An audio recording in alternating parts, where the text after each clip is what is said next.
assistant. A very pleasant good afternoon. Welcome to Newsline. 30 minutes of the most reliable news from Liberia, Africa, and the rest of the world.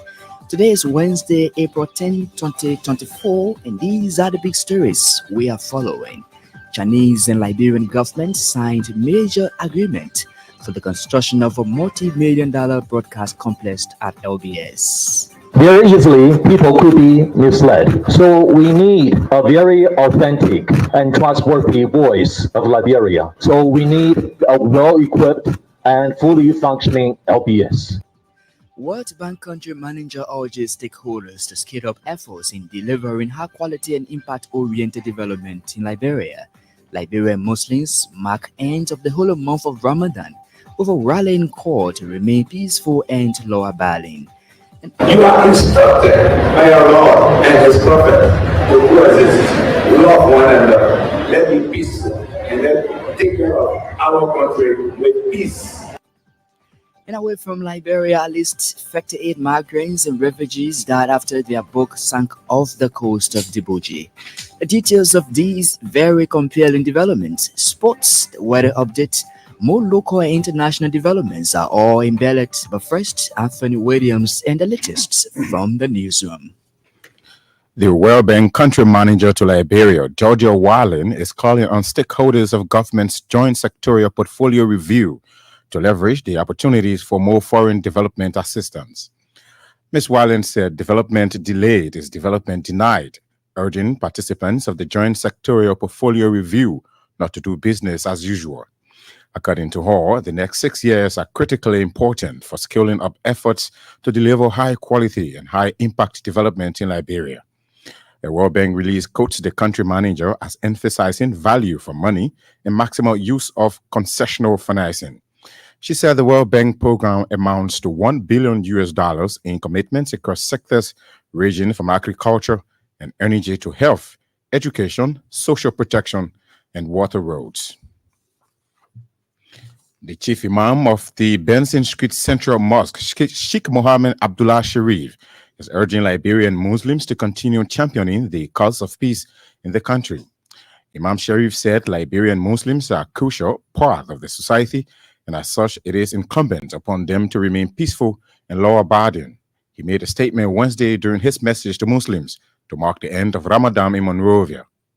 You are instructed by your Lord and His Prophet to coexist, love one another, let be peaceful, and let take care of our country with peace.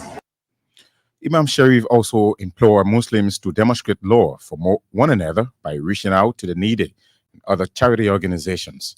The chief imam at the same time recognized government and other well-meaning Liberians for identifying with Muslims during the holy month of Ramadan.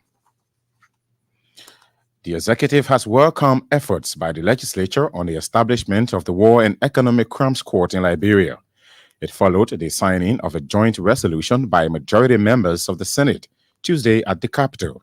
In an ELBC interview on Wednesday, Presidential Press Secretary Kula Fufana said the signing of the joint resolution demonstrates the Boakai-led administration's firmness on working to end impunity and corruption in the country.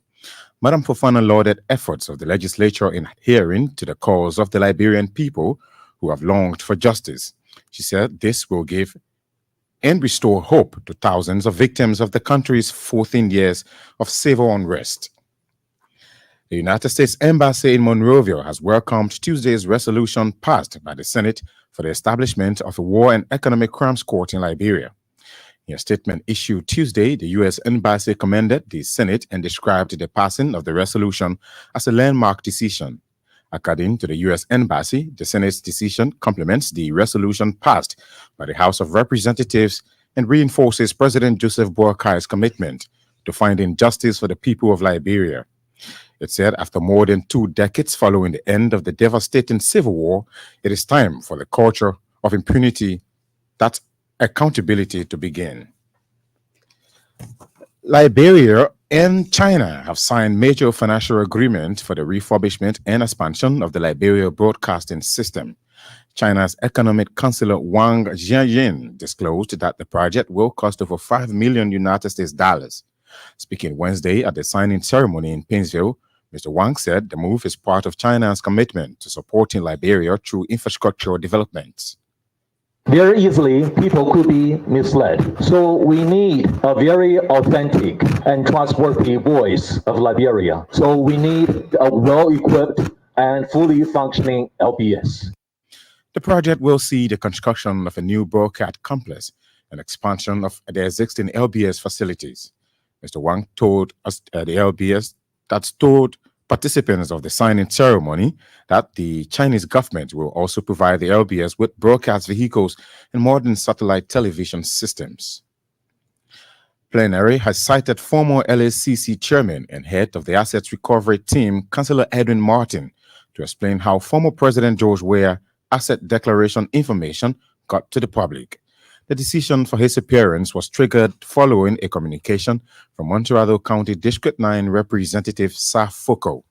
Representative Foko stressed that while assets declaration is good, the LACC Act of 2022 is guided by confidentiality. He told his colleagues that asset declaration does not subject individuals to publish as such. A former President Weah opted not to publish, same with President Joseph Boakai. Councillor Martin is expected to appear before plenary this Tuesday. And police have arrested 18 persons for alleged involvement in a recent arson attack in Valiant Town, Salala District, Bon County. The arson attack occurred on April 1, 2024, after a fist fight between two persons left one dead. According to our correspondent, amongst the 18 persons, one Samuel Johnny has been charged for alleged murder. At the same time, Bon County Representative Moima Briggs Mensah and Bon County Senator Prince Moi have donated building materials to affected citizens of Valiant Town. Representative Briggs Mensah has since assured citizens that justice will be served into the matter. Anthony Williams and the latest from the newsroom. He returns later on with the weather update and our international developments. One of the big stories we're following this afternoon, Chinese and Liberian governments signed a major agreement for the construction of a multi-million-dollar broadcast complex at LBS. Well, as you may have heard in the news, participants of government's joint sectorial portfolio review have been urged to leverage the opportunities for more foreign development assistance to Liberia. The advice came from Madam Georgine Wallin, World Bank Liberia Country Manager. Vavli Kamara has been reading through a World Bank release, and he now reports.